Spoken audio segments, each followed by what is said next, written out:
네, 안녕하세요. 한쌤입니다. 오늘은 6월 9일 새벽 4시 6분입니다. 하, 체력이 달리네요. 네. 달리다가 아니라 달리다 맞죠? 네. 자, 환율부터 체크하고 좀 이따가 마지막에 비트코인에 대한 이야기를 조금 드리도록 하겠습니다. 체크만 할게요, 여러분들. 네. 환율 왔다 갔다 하고 있습니다. 그죠? 또 올랐다가 떨어졌다가 올랐다가 떨어졌다가 경기가 뭐 미국 캐나다 올리니까 또 그것에 대한 반발심이 일어났다가 좀 빠졌다가 왔다 갔다 할 것이다. 1300을 기준으로 1320에서 1484에서 왔다 갔다 할 것이다. 이렇게 말씀드렸습니다. 이번에 이게 그 뭐라고 할까? 오늘 그 실업수당 청구권이 떴거든요. 되게 많이 떴습니다. 예상보다. 예상보다도 10% 넘게 떠버렸어요. 그래서 이게 원래는 이제 경기가 안 좋아진다는 그런 신호로 좀 좀 악재로 작용을 해야 되는데, 그게 지금, 금리가, 일단은 이걸 위주로 금리를 올리기 힘들 것이다. 이렇게 판단하고 있는 것 같아요, 시장이. 그래서, 미국이 금리를 캐나다가 올리니까 미국이 금리를 올릴까봐 순간적으로 쫄았었는데, 아니구나, 라고 짜면서 금리를 인상하지 않을 거야. 동결할 거야. 그럼 시장이 좋아질 거야. 라는 기대값으로, 증시가 조금 반등하고 있는 것 같습니다. 반등 포인트에 대한 이야기는 드렸으니까, 반등도 그 포인트 근처에서 반등을 했거든요. 그거는 이제 시장을 보면서 말씀드리고, 어쨌든 그런 부분에 있어서 이제 좌시 환율이 조정을 보여주고 있다. 굉장히 섬세하고 디테일한 시장이다. 역시나 유지됩니다. 1280원 정도까지 한번 바라보세요. 5일입니다. 5일은 오늘 뭐 순간 협상 이런 얘기 뜨면서 순간적 조정이 나왔다가 지금 다시 되돌리고 있는 그런 부분입니다. 그죠? 60달러대가 쉽게 뚫리지 않을 거다라는 말씀을 드렸었고, 뭐 뚫리게 된다면 우리가 원자재 ETF 같은 경우는 한번 매수를 잡아보셔도 저는 괜찮다고 보거든요. 다만 얘가 이제 그 어떠한 그런 억제가 있을 수 몰라요. 옛날처럼. 그래서 그런 부분을 걱정이 좀 되는 분들은 선물 같은 건 하지 말자. 이때잖아요. 그죠? 하지만 요 정도 가격대는 합리적이다. 뭐 가스도 지금 반등을 가지고 있죠. 그죠? 자, 바닥 그죠? 여기서도 반등을 주고 요대로 올라가게 되면 3달러, 역시나 3달러 넘어가게 되면 파셔야 되는 그런 부분이고요. 중국의 경기가 좋아져야 이게 올라갈 텐데 아직까지 중국의 경기는 그렇게 살아나기 힘든 부분입니다. 미국이 지금 중국을 견제를 많이 하고 있죠. 참 안타깝습니다. 멋있는 좀 그냥 평화롭게 살면 얼마나 좋을까 싶으면서도 참 가까운 부분이에요. 나스닥입니다. 나스닥은 어제 역대급 운봉을 떨어뜨려 줬습니다. 그죠? 그래서 떨어뜨려 주고 나서 제가 이게 바로 뻥 빠지는 그림이 아니라 바로 빠지는 그림보다는 이제 이런 식으로 반등 주고 이렇게 한번 이렇게 빠질 가능성이 크다라고 말씀드렸어요. 그래서 금리 동결에 대한 기대감, 아직 역시나 시장을 금리 동결에 대한 기대감을 호재로 좀 반등을 하려고 하는 모습인 것 같습니다. 그래서 여기 구간을 좀 염두를 하고 계시고, 그죠? 얘가 이탈되면 그때 액션을 취하십시오. 얘가 이탈되면. 요때 이탈되려면, 요때 요 추세잖아요. 그죠? 그래서 저희가 이 정도 그림을 그리고 이탈되지 않을까라는 기대를 했었으니까, 예상을 했었었는데 이탈되지 않고 위로 뚫었어. 그래서 제가 요때 시장을 조금 고쳐 잡았죠. 그죠? 고쳐 잡으면서, 이 자리에 대한 언급에 대한 가능성을 우리가 고려를 하고 있었잖아요. 그죠? 조금 더 올라가는 그런 상태고, 확실한 거는 지금 시장이 미국 나스닥 시장, 그러니까 미국 증시 시장도 고점에 대한 신호를 보여주고 있다. 그죠? 하지만 이 고점이 한 방에 무너질 고점까지는 아직 아닌 걸로 보여진다. 그죠? 그래서 볼린저 밴드가 이렇게 돌아와서 요런 그림, 요런 그림, 뭐 이런 정도? 조금 더 갈 수도 있고 좀 덜 갈 수도 있고 그 정도를 생각해 볼 수 있겠다. 15,200 정도까지 열어두세요. 많이 가게 되면 이 정도까지 열어두시고, 여기 이렇게 되잖아요. 그죠? 이 정도까지 열어두시고 줬다가 뭐 한 번 더 줬다가 이런 식으로 이런 식으로 빠지는 그림 생각해 보실 수 있을 거다. 아마 나올 가능성이 꽤나 클 거라고 생각하면 이런 형태, 뭐 디테일하게 조금씩 차이 날 수 있겠지만, 그죠? 비싸기 때문에 의뢰 정도 조정은 나와야 되는 부분이고요. 그리고 뭐 침체의 관점이 아니라 그냥 조정은 나와야 된다. 침체가 빠지게 되고 만약에 문제가 생기게 되면 이미 BT 열리게 될 거예요. 근데 지금으로서는 그 상황까지는 예상하기는 쉽지 않다. 뭐 그것은 이제 이번에 이제 미국이 좀 이번에 뭐 여러 가지 변수들로 뭐 지금 반반 치킨이거든요.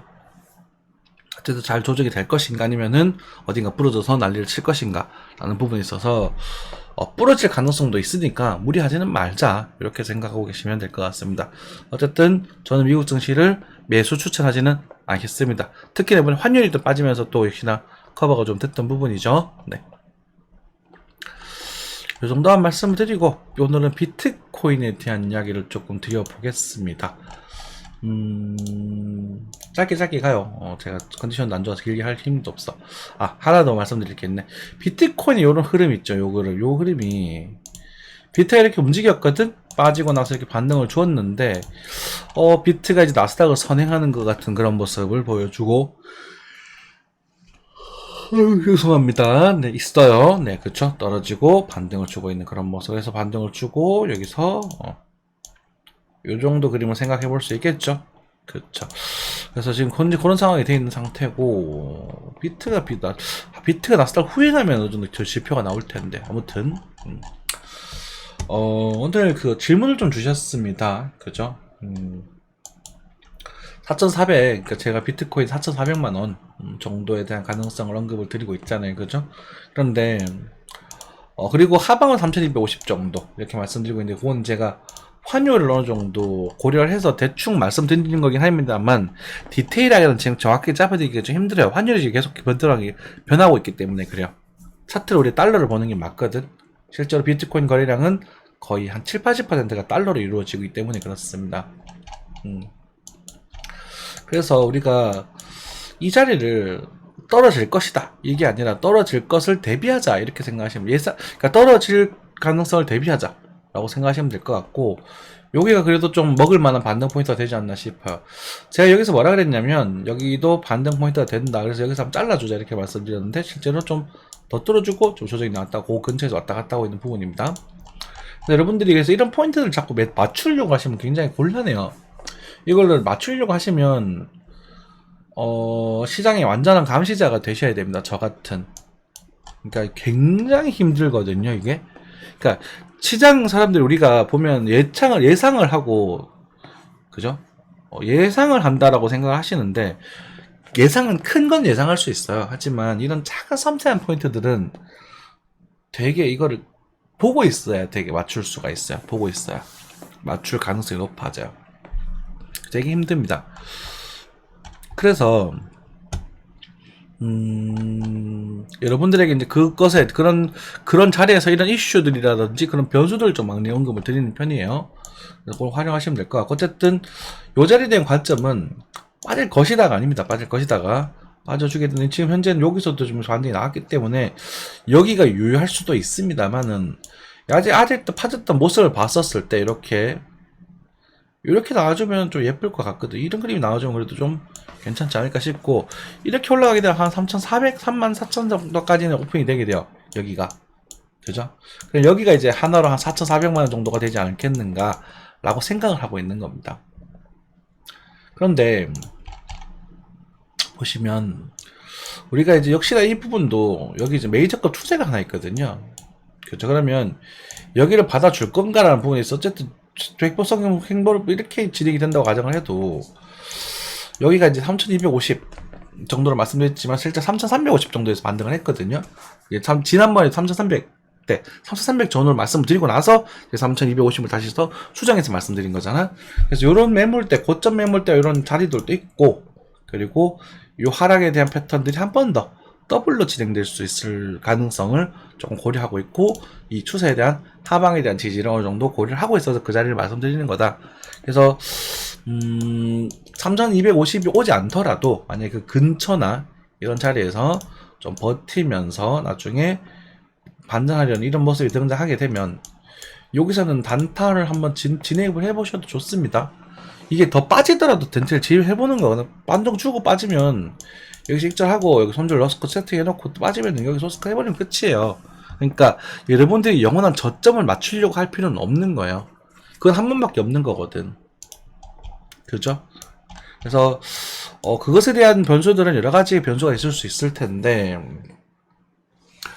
어쨌든 지금 미국 증시가 비싼 부분이고 미국이 지금 이제 금리를 동결을 하면서 일시적으로 호재로 작용하지 않을까 싶어요. 근데 이미 어느 정도 반영이 됐고 끝에 살짝 남은 호재를 반영을 하겠죠. 그러고 나서는 아마 조정세로 넘어질 것. 6월 15일부터는 미국 증시는 조정세로 접어 들어간다. 저는 이렇게 조금 보고 있거든요. 그러니까 이건 예상입니다. 그래서 그 과중에 이제 비트코인이 이제 미국에 대한 이제 은행이죠. 은행이 좀 흔들릴 수 있을 부분인 그런 부분들에 대해서 대안으로 마련이 될 것인가. 미국에 모였던 그 자본들이 금리를 엄청나게 올리면서 세계의 돈을 착 빨아들이고 있잖아요. 특히 사실 다 중국 경제의 목적이거든. 그런 부분들이 이제 다시 부의 재분배가 일어날 때 비트코인 쪽으로 돈이 들어올 것인가라는 부분에 있어서 저는 이제 거기 부분에 있어서 이제 원화로 살짝 넘어가서 말씀을 드릴게요.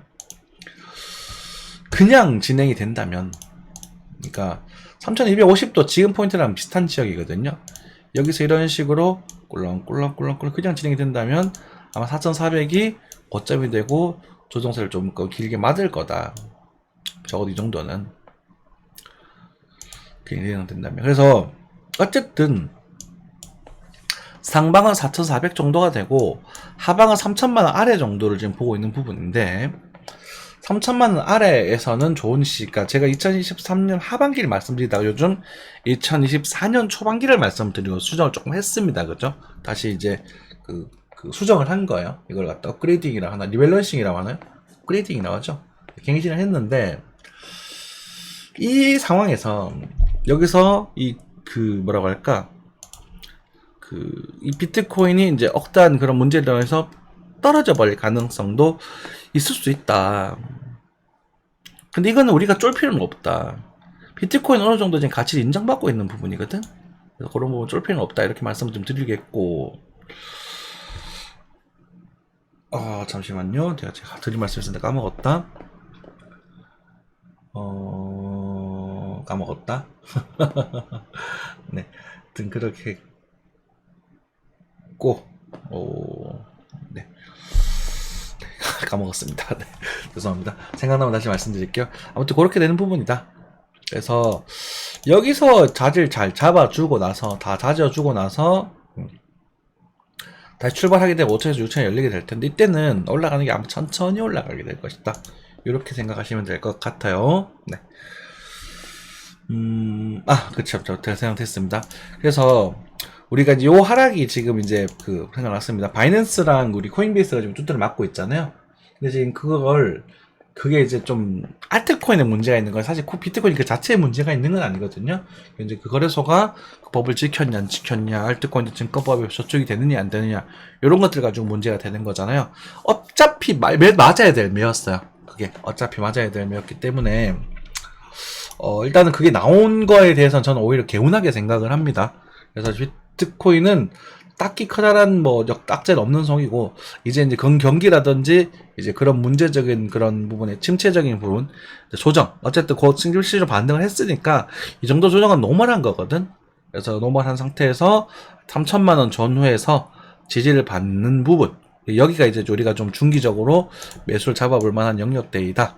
하지만 빠질 가능성을 제로로 두진 말자. 그렇죠. 이해되시죠? 그러면은 여러분들은 이 빠질 거라고 보시나요? 그럼 빠지면 사야지. 이런 아주 이분법적인 사고를 가지시면 곤란해요. 투자하실 때는. 그렇잖아요. 제가 여기서 사지 말라고 말렸고 여기서 사라고 말씀드렸으니까 익절 어느 정도 하셨을 것이고 그걸 가지고 또 대범하게 또 분할 매수를 어느 정도 진행을 하시고 그리고 여기 빠졌을 때 대비해서 시들 일부 남겨두시고 그리고 만약에 여기서 반전을 주고 이렇게 또 돌파할 때 잡으셔야 돼요. 또 그죠? 이해되시죠? 그런 관점입니다.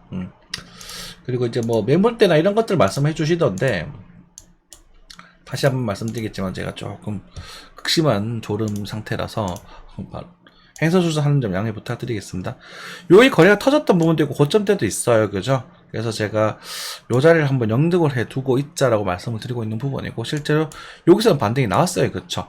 3,300만원 전후 그죠? 거의 뭐 약간 1% 살짝 넘어가는 오차인데 이 자리를 여기서 말씀드렸었잖아요.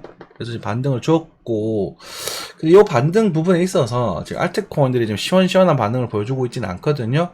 그리고 여기 보시면 거래가 좀 일단 살짝 넘어가는 그런, 그러니까 새로운 흐름이 등장했다라고 볼 수는 있겠지만 어찌됐건 크게 봤을 때는 아직까지 갱신하는 모습은 아니다. 그리고 스톡캐스팅이나 보조적인 요소도 아직까지는 방향성을 결정하는 모습은 아니다. 그러니까 좀 여유를 가지고 매매를 하는 쪽으로 하시고, 그리고 이 3천만원 요 자리 여기서도 반등이 좀 나올 수 있겠지만 여기서 반등도 제가 보기에 만약 6월 15일 정도에서 반등이 완전히 줘준다면, 그죠? 요 정도 반등에서 일단 그칠 가능성이 높아 보이고, 그 다음에는 이거는 포기를 하시고요. 그죠? 여기서 나중에 이런 모습이 등장을 하게 되면 여기서 다시 잡아도 된다. 늦지 않다. 무리하지 말자. 이렇게 말씀을 드리는 부분이겠어요. 요거 타점에서 알트코인 좀 한번 튈 수 있거든. 그 정도. 그런데 요 정도에선 저는 다시 한번 조정을 본다고 해도 이상할 거 없을 것 같아요. 이런 식으로 가도. 이해되시죠? 그래서 우리가 좀 메인으로, 그래도 좀 중기적으로도 먹을 만한 그런 흐름을 기다리고 있는 부분은 요 정도 지역이다. 그죠? 만약 여기서 그냥 올라가게 되면은 한 4,400만원 정도가 한계가 될 수 있을 것이고요. 그냥 이제 경기가 이제 빠지면서 비트코인이 순간적인 대안으로 돌아서는 그런 부분이겠지? 그렇게 될 것이고, 아니면 여기를 좀 바라보면서 오래 좀 머물러 준다면 나중에 4,000원을 넘어서 5,000, 6,000까지도 바라볼 수 있을 것 같다. 요게 제가 가지고 있는 뷰입니다. 근데 그게 세부적인 변수들이 많아가지고 계속 갱신되니까 여러분들이 매일매일 좀 챙겨봐 주셨으면 좋겠습니다. 자, 그래요. 뭐 요즘 시장이 좋죠. 그죠? 뭐 힘들다라고 말하기는 좀 그렇지만 우리가 경기는 너무 안 좋아요. 그죠? 막 지금 물가도 비싸고 뭐 하나 먹으면 그냥 뭐 지금 현재 밀가루 그냥 잔치국수도 6,000원 이렇게 7,000원 하니까 뭐 국밥도 8,000원 하고, 우리 뭐 국밥 한 그릇 든든하게 먹으면 5,000원이었었는데 그 3,500원, 4,000원 이렇게 할 때가 엊그제 같은데 지금 그 정도 하고 먹지도 못하는 거잖아요. 그죠? 맞잖아. 그래서 경기는 정말 안 좋은데 주가는 계속 오르고 있거든. 미국이 돈을 원체 많이 풀어서 그렇습니다. 그렇지만 여러분들이 중요하게 생기셔야 될 게 뭐냐면 절대로 포모에 빠지시면 안 됩니다. 아시겠죠? 우리 보시면 또 몇 가지 종목들 우리가 여러분들에게 좀 추천드렸던, 그리고 이건 공공연하게 추천드렸던 종목이에요. 렉스 인터내셔널 같은 경우도 상당히 많이 올랐어요. 그죠? 이번에 왔다 여기서 쇼다가 여기서 저희가 시장에 나갔는데 조정을 주고 저쪽에 나와버리더라고. 이 정도면 10% 아닙니까? 크잖아요. 세계 10% 넘죠. 그죠? 달단 말이에요. 이런 것들. 그리고 뭐였지? 기억이 안 나네. 또 롯데 정밀화 같은 경우도 지금 슈팅이 나와버렸어요. 걔네들이 등기 둔감주들이거든. 콘레들에 투자를 하셔도 좋고, 또 말을 연결하려다 또 까먹었다. 아무튼 이제 그러니까 포모에 빠지지 말자는 말씀드렸잖아요. 그래서 반도체들이 지금 업황이 되게 좋아요. 그렇죠? 그렇지만 우리 나스닥이라든지 우리가 엔비디아 같은 경우는 이게 지금 대표적으로 지금 엔비디아거든요. 엔비디아가 지금 문제인데, 좋아요. 이렇게 엔비디아 뭐 주가가 나쁘다는 말이 아니라 얘는 너무 과대평가된 거라고 보셔야 되는 거예요. 이런 데 사시면 안 돼요. 절대로. 그래서 아까 그런 종목들을 꿋꿋하게 지켜서 매수하시면 이런 수익률도 어느 정도 따라갈 수 있습니다. 나중에 얘네들은 결국 조정을 주게 되고, 걔네들은 언젠가는 그래서 결국은 키 맞추기가 될 거거든요. 이해되시나요? 그쵸. 포함에 빠지지 말자. 그 말씀을 드리고 싶었습니다. 엔비디아가 폭락한다 이런 게 아니라, 엔비디아가 이 정도 주가면은요 200배, 멀티플 200배에 가까운 이제 주가가 되기 때문에, 사실 아무리 좀 기업 미래가 좋다고 200배는 좀 오바거든요. 좀 오바라서 그래도 뭐 이 정도까지는 한 350에서 한 30 정도까지는 빠질 가능성이 크다라고 생각하시는 게 맞지 않는가 싶습니다. 횡설수설한 얘기 들어주셔서 너무너무 감사드리고요. 그래도 이거라도 기다리고 계시는 분들이 계실 수도 있을 것 같아서 올려드리고, 여러분들이 좀 경기 힘들지만 지금 열심히 시드를 모셔야 돼요. 그리고 나서 금리가 인하되는 시기가 올 겁니다. 금리가 인하되면은 보통 주가가 빠져요. 여러분들 인하되면 오르는 게 아니라 인하되면 빠져요. 왜냐면 빠질 때 돼서 인하가 되는 거거든. 그럼 인하가 돼서 빠지기 시작하면 그때부터 마음에 드셨던 종목들, 꾹꾹 참았던 종목들을 쇼핑하기 시작하시면 됩니다. 물론 조금 더 싸질 수도 있을 거예요. 하지만 그때 쇼핑 쭉쭉쭉 하시면 나중에는 큰 부를 가져가실 수 있을 겁니다. 한쌤이랑 같이 잘 준비하시고요. 열심히 자금 모으시면 좋겠습니다. 감사합니다.